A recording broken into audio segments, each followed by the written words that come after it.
On revient en France avec cette étude qui nous en apprend un peu plus sur notre rapport à l'argent.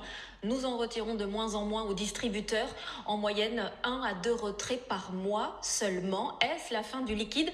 On paye de plus en plus par carte sans contact, mais dans nos campagnes, ce que l'on observe, c'est que des villages continuent de se battre pour sauver leurs guichets.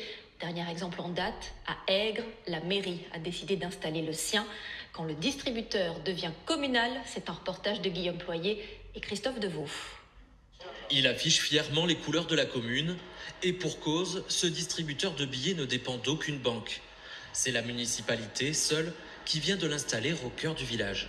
Ça évite de faire des kilomètres à beaucoup de gens. On sait que les villages sont en train de vieillir de plus en plus. Donc les personnes âgées, ça leur fait un guichet à proximité de chez eux. C'est excessivement pratique. En plus, j'habite à 2 pas. Le Crédit Agricole a un distributeur, mais c'est assez loin. C'est sur la route d'Angoulême, là-bas. Depuis 10 ans, il n'y avait plus de distributeur au plus près des commerces. Souvent, la carte bancaire ne peut pas être utilisée pour les petites dépenses. C'est plus facile pour tout le monde en fait d'aller retirer, d'aller payer en espèces. Pour tous les petits commerces, effectivement, pour venir ici boire son petit café le matin, c'est juste à côté, c'est parfait.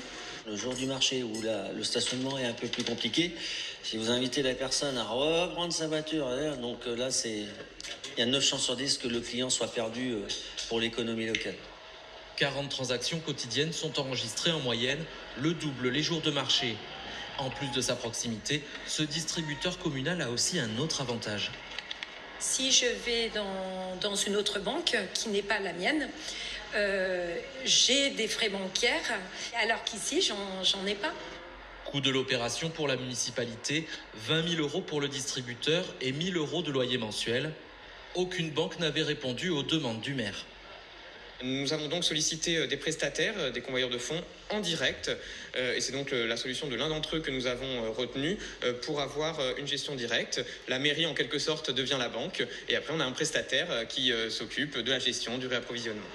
Preuve du succès de cette initiative originale, plusieurs communes ont déjà contacté la mairie d'Aigres pour installer elles aussi leur propre distributeur.